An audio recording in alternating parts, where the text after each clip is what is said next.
I got another video for you here. Sorry about the lighting and the setting and everything in a different location.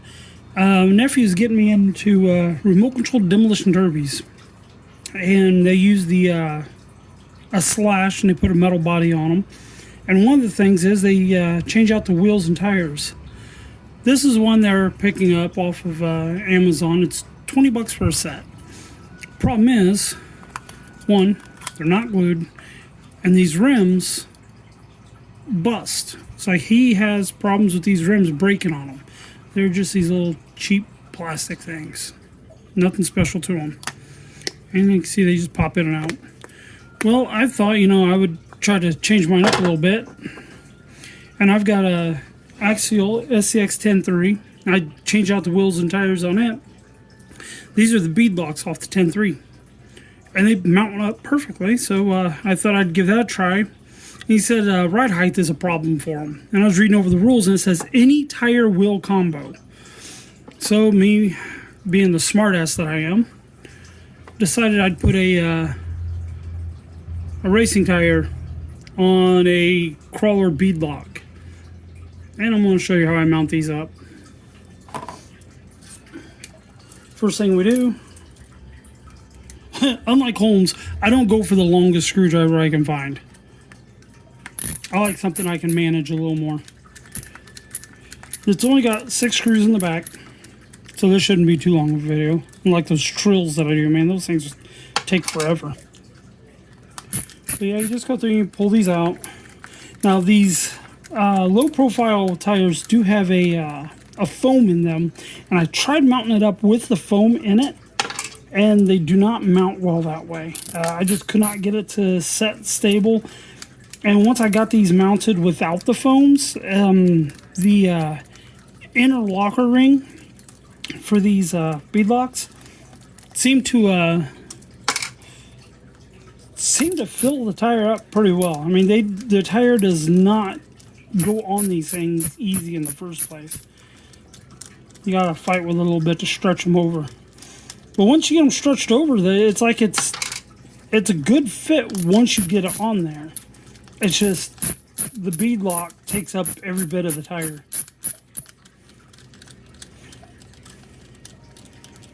So you just pull these out real quick. Like I said, I'm on the last one, so it shouldn't take too long.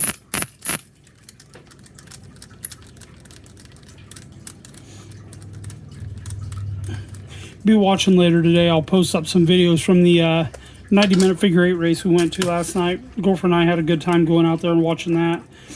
Tony's finished first, second, third, and fourth. A little bit of a spoiler for you. So yeah, you pull the 3-piece rim out of this. And don't need that anymore. So you got the inner, you got the inside, and you got the outside. And all you'll be doing is whenever you go to put these together, you want to make sure you get these holes lined up. So I can get the light to shine through them for you. There you go. So you get those lined up right, and once you go put it together, you can see how there's just barely enough room to lock a bead in them.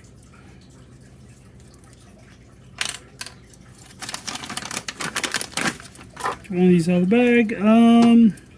As far as these, there's what I've got. And these are only $10 for the 4 tires on these.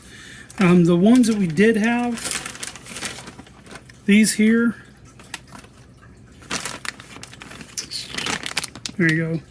That's the bag those came in. That was $20 for a set of those. I'm not even going to end up using them. I'll probably give them to my nephew. But when you get these, you just pull the foam out. I mean, it's just kind of dropped in like that. I mean, you just chuck it to the side. You don't even need it. It's junk. So you can see this. It's barely got any room to it. I mean, it's going to stretch and take the whole thing. It's going to fit all the way inside of it. So what you're going to want to do is pull it and stretch it the best you can. Try not to pinch your fingers in it.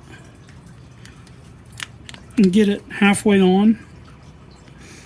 And then grab it again and pull it over the second half.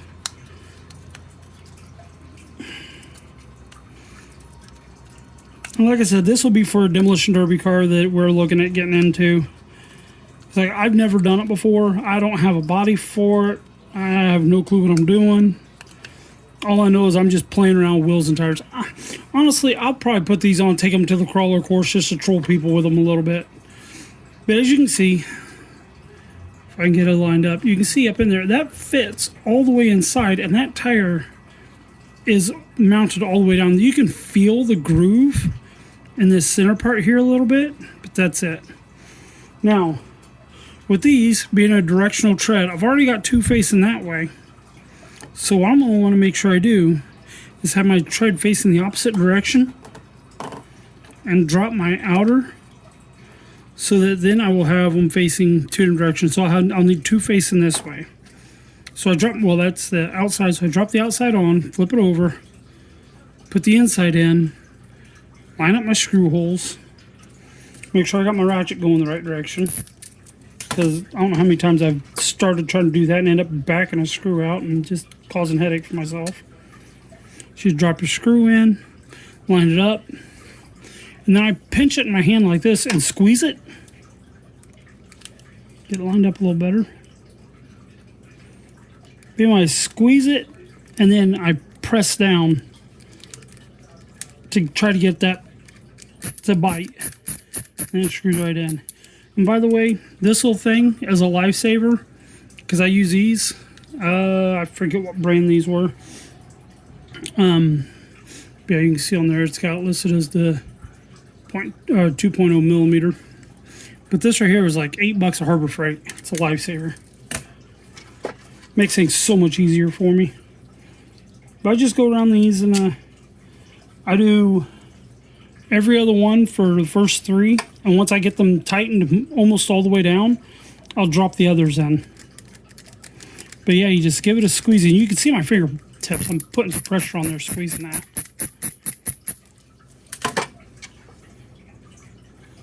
Drop the last one in, squeeze it down.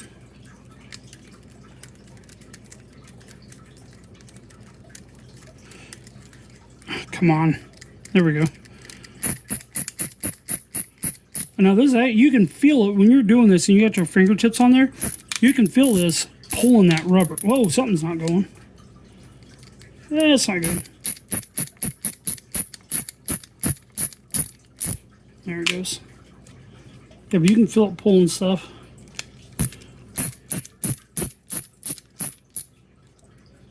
It's like it's trying to strip it or something. Might be stripping. I may have to upgrade to RC Lion's metal beadlocks, which I'd already thought about doing. Putting metal beadlocks on these and let's see them break them when they hit it. It's like they ain't gonna break them then.